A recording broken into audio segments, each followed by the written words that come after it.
Movie की starting में हम 8 साल के एक बच्चे को देखते हैं जो कि काफी डरा हुआ रहता था।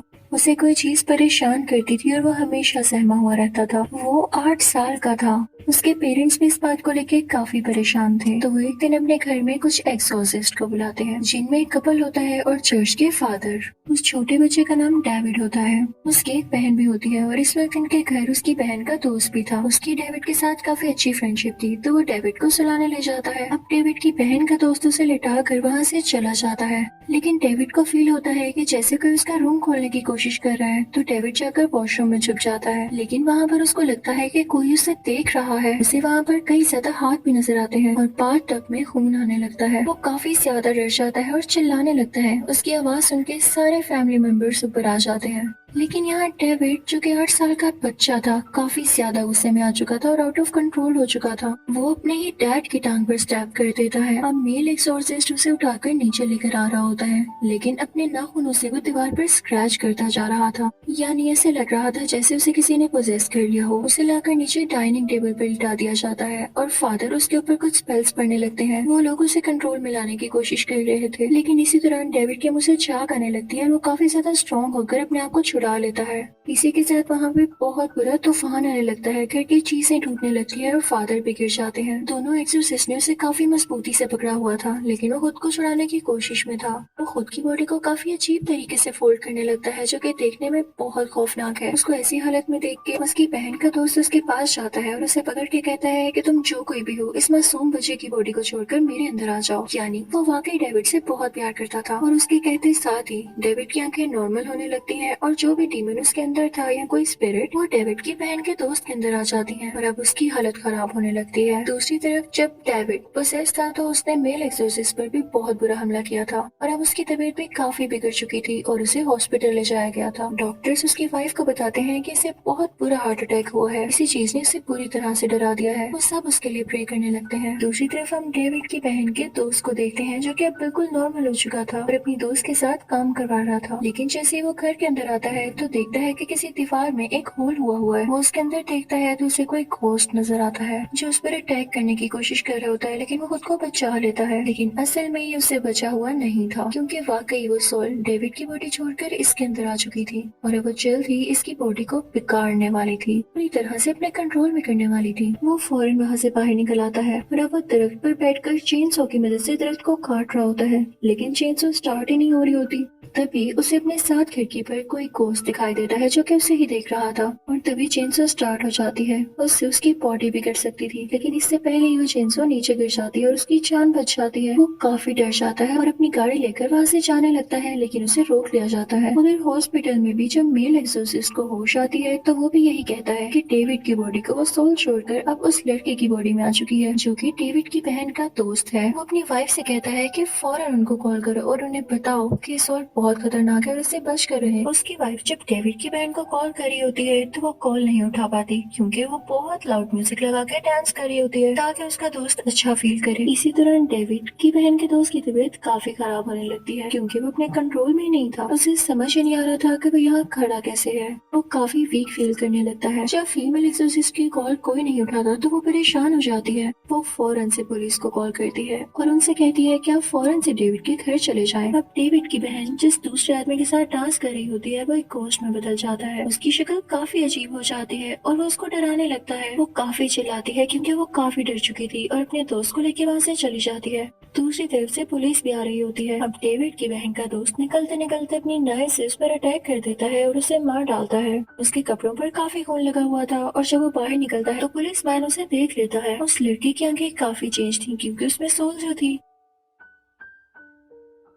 वो पुलिस से बात नहीं करता तो पुलिस मैन उससे कहता है कि तुम्हारे कपड़ों पर खून भी लगा हुआ है तो मेरे साथ आओ। अब हम देखते हैं कि वो मेल और फीमेल दोनों एक्सोर्सिस्ट के साथ बैठा होता है। वो उससे कहते हैं कि हम ये देखना चाहते हैं कि तुम में सोल है या नहीं। तुम बाइबल पढ़ना शुरू करो। अगर तुमने बाइबल पढ़ ली तो इसका ये मतलब है कि वो सोल अभी तुम्हारे अंदर नहीं है, क्योंकि अगर वो तुम्हारे अंदर होगी तो तुम्हें वो बाइबल नहीं पढ़ने देगी। अब जब वो लड़का बाइबल पढ़ना शुरू करता है तो उसे पता चलता है कि मेरे अंदर अभी कोई सोल नहीं है, क्योंकि वो बाइबल पढ़ पा रहा था और इसने जिस आदमी को मारा था इस बारे बारे में केस भी बन चुका था और इसे पुलिस अरेस्ट करने वाली थी। लेकिन तभी वहाँ पर इस लड़के की लॉयर आ जाती है। वो दोनों एक्सोसिस्ट उस लॉयर से कहते हैं कि इस लड़के ने नहीं मारा, उसमें कोई सोल है, कोई गोस्ट है जिसने उस आदमी को मार दिया। और ये लोग ये भी बता रहे हैं कि उस आदमी में भी कोई गोस्ट आ गया था। तो लॉयर कहती है कि तुम लोग प्लीज असली दुनिया में आ जाओ, कौन ऐसी बातों पर यकीन करेगा। वो तो यही कहेंगे कि अपने सर से लोग क्राइम टाल रहे हैं। वो लॉयर किसी भी सूरत नहीं मान रही होती कि किसी डीमन या सोल का काम है। तो वो मेल एक्सोसिस्ट से कहता है कि ठीक है, रात को आप घर आइएगा, मैं आपको खुद दिखाऊंगा वो डीमन। अगर आपको वो डीमन ना दिखाई दिया तो बेशक आप उस लड़के को अरेस्ट कर लीजिएगा। तो लॉयर कहती है कि ठीक है, मैं आ जाऊंगी। वो बहुत कॉन्फिडेंट होती है। नेक्स्ट सीन हम कोर्ट का देखते हैं, क्योंकि अब उस लॉयर को भी यकीन हो चुका था कि ये काम डीमन का है। वो जज को बोलती है कि ये मर्डर डीमन ने किया है,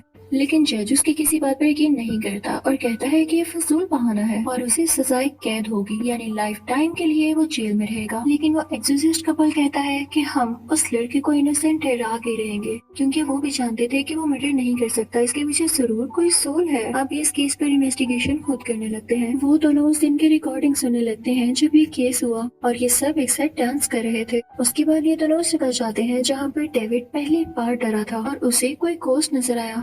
इस रूम में एक वाटर बेड हुआ करता था। जब डेविड उस वाटर बेड पर खेल रहा था और जंप्स लगा रहा था तो अचानक से उस वाटर बेड के अंदर से किसी का हाथ आया और उसने डेविड को पकड़ लिया। वो कोई घोस्ट था। उस रूम का फ्लोर भी खराब हुआ था। तो एक्सोसिस्ट डेविड की मदर को बताते हैं कि किसी घोस्ट का ही काम है। और वो एक्सोसिस्ट कपल और डेविड की बहन उस रूम के नीचे जाते हैं, यानी उस रूम के नीचे जो जगह थी। जब डेविड की बहन उसके अंदर जाती है तो देखती है वहाँ बहुत सारे रैट्स हैं। वहाँ पर एक अजीबोगरीब स्कल भी है। वो उसकी पिक्चर लेती है और फिर आकर सबको दिखाती है। सब कहते हैं कि हमने आज तक ऐसा स्कल कहीं नहीं देखा। चर्च के फादर भी कहते हैं कि मैंने भी आज तक ऐसा स्कल नहीं देखा। तुम लोग ये बात किसी और फादर को बताओ जो कि मुझसे सीनियर हो। अब वो एक्सोसिस्ट कपल जब दूसरे फादर के पास जाता है तो वो फादर इनसे कहते हैं कि ऐसा स्कल मैं पहले कहीं देख चुका हूँ, लेकिन वो बिल्कुल ऐसा नहीं था। वो उनको अपनी कलेक्शन दिखाते हैं। और दूसरे सीन में हम एक लेडी को देखते हैं जो कि किसी किस्म का ब्लैक मैजिक कर रही होती है, क्योंकि उसके पास एक अजीबोगरीब टेबल थी जिस पर उसने ब्लैक कैंडल जलाई थी और उस लड़के की भी पिक्चर उसके पास थी, यानी डेविड की बहन के दोस्त की। वो अजीबोगरीब लेडी कोई मैजिक करती थी जिससे इंसान को हेलुसिनेशंस होने लगती थी और वो डर जाता था। उससे ऐसा लगता था जैसे उसके अलावा भी कोई है उसके पास, यानी जैसे कोई डीमन या कोई सोल वगैरह। फिर मेल एक्सोसिस्ट एक डिटेक्टिव से मिलता है। वो डिटेक्टिव कहता है कि मैंने ऐसा स्कल पहले भी देख रखा है। वो कहता है कि पहले भी कोई ऐसा केस था जिसमें मैंने ये स्कल देखा। तो फीमेल एक्सोसिस्ट कहती है कि इस बार केस में डीमंस का हाथ है। तो वो डिटेक्टिव कहता है कि मेरे साथ मजाक नहीं करो। तो वो दोनों एक्सोसिस्ट वहाँ से चले जाते हैं। फीमेल एक्सोसिस्ट अपने साथ वो नाइफ भी लिया थी जिससे उस दिन मर्डर हुआ था। डिटेक्टिव उनसे कहता है कि जिस केस की मैं बात कर रहा हूँ उसमें 2 लड़कियां थी जो कि मारी गयी, लेकिन उनमें से एक की ही बॉडी मिली। अब वो तीनों मिलकर उस जगह पर जाते हैं जहाँ पर ये सब कुछ हुआ। फीमेल एक्सोसिस्ट पास में चली जाती है। वो दोनों फ्रेंड्स थी और उनमें से एक फ्रेंड ने ही अपनी दूसरी फ्रेंड का मर्डर कर दिया था, क्योंकि उसके अंदर डीमन आ चुका था। और जिस फ्रेंड ने मर्डर किया था, फीमेल एक्सोसिस्ट बिल्कुल उसकी तरह एक्ट कर रही थी, क्योंकि वो सारी चीजों को रिवाइज कर रही थी। फीमेल एक्सोसिस्ट भागने लगती है, लेकिन भागते भागते वो बिल्कुल किनारे पे पहुंच चुकी थी और नीचे पानी ही पानी था। वो वहाँ पर फौरन से रुक जाती है, लेकिन तभी नीचे से कोई क्रीपी सा हाथ आता है और उसे खींचने लगता है। लेकिन तभी वहाँ पर उसका हस्बैंड आकर उसे बचा लेता है। वो फीमेल एक्सोसिस्ट अपनी सेंसेस में आ चुकी थी, तो अपने हस्बैंड से कहती है कि जिस लड़की की बॉडी नहीं मिल रही वो इसी रिवर के अंदर है। अब उस लड़की की बॉडी को निकाल लिया जाता है, यानी ये मसला भी सॉल्व हुआ। जो उसकी बॉडी नहीं मिल रही थी, उस फीमेल एक्सोसिस्ट के पास काफी अच्छी एबिलिटीज थी।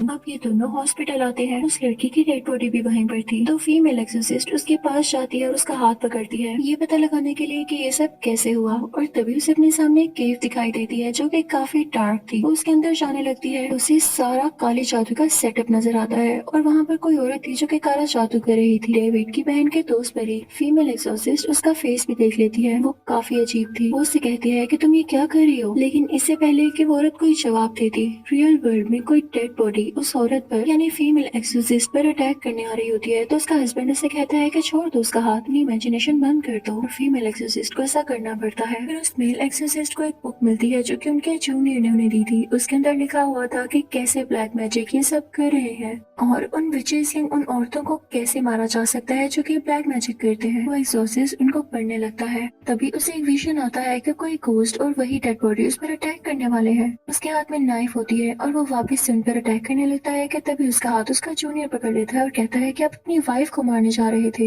यानी उसको जो विजन्स आ रहे थे वो डीमंस ही दिला रहे थे कि वो अपनी वाइफ को मार डाले, क्योंकि उसकी वाइफ डीमंस के लिए बहुत बड़ा खतरा जो थी। अब वो फीमेल एक्सोसिस्ट उस सीनियर फादर से मिलने के लिए जाती है। वो सीनियर फादर उसे एक बुक दिखाते हैं जिसके ऊपर किसी बच्चे की पिक्चर लगी होती है। वो उसे बताते हैं कि ये एक विच है। तो वो फीमेल एक्सोसिस्ट उनसे कहती है कि आपने मुझे पहले क्यों नहीं बताया। तो वो कहते हैं क्योंकि ये मेरी बेटी है। फिर वो फादर उसे गार में ले जाते हैं, एक केव में जो कि वो पहले भी विजन में देख चुकी थी। और वहीं पर वो चुड़ैल भी होती है जो कि ब्लैक मैजिक कर रही थी और यही फादर की बेटी थी। तभी अचानक से हम देखते हैं कि वो विच ऊपर आती है और अपने फादर को ही मार डालती है। ये उस फीमेल एक्सोसिस्ट के पास अच्छा मौका था क्योंकि उसके सामने वो टेबल था जिसपे ये औरत ब्लैक मैजिक किया करती थी। ये फीमेल एक्सोसिस्ट उस टेबल को गिराने के लिए जाती है, लेकिन वो टेबल इतना भारी होता है कि उसे गिरा नहीं पाती। वो इतनी ही देर में वो विच आकर भी उस पर अटैक करने लगती है और वो अपनी जान बचाने लगती है। तभी उसका हस्बैंड यानी वो मेल एक्सोसिस्ट भी आ जाता है और अपनी वाइफ को फील करके उसे पता चल जाता है कि वो इस वक्त कहाँ पे है। वो बेसमेंट का दरवाजा तोड़ने लगता है।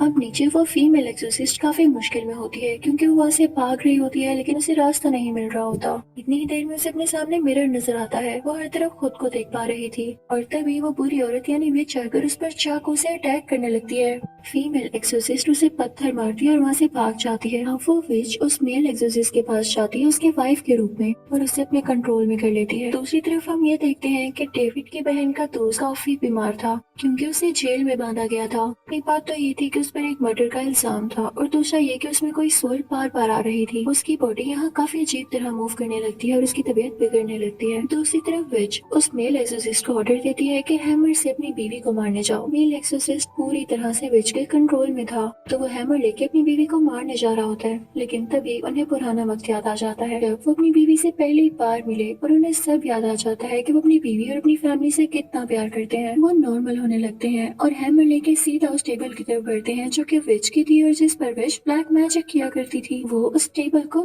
तोड़ देते हैं जो कि आज तक कोई न कर पाया। अब यहाँ पे वो मेल एक्सोसिस्ट बिल्कुल नॉर्मल हो जाते हैं। वो विच भी काफी वीक होके मारी जाती है। दूसरी तरफ डेविड की बहन का दोस्त भी अब बिल्कुल ठीक हो चुका था क्योंकि वो सोल्स जो वो विच कंट्रोल कर रही थी उसकी बॉडी से निकल जाती हैं और सारा ब्लैक मैजिक का असर खत्म हो जाता है। अब लास्ट सीन में हम देखते हैं कि डेविड की बहन काफी परेशान होती है क्योंकि कोर्ट में ये बताया जाता है कि उसके दोस्त को 5 साल की सजा हो रही है क्योंकि कोर्ट अभी भी इस बात पर बिलीव नहीं करती कि कोई डीमन इस तरह का काम कर सकता है। डेविड की बहन के दोस्त को जेल होने के बावजूद डेविड की बहन उससे शादी कर लेती है और इसे जेल में मिलने जाया करती थी, लेकिन बाकी केसेस सॉल्व हो चुके थे। वो सारे डीमंस जो लोगों की बॉडीज में आकर इनको तंग किया करते थे वो अब जा चुके थे और ब्लैक मैजिक का असर भी खत्म हो चुका था। इसी के साथ ये मूवी भी एंड हो जाती है। Thank you for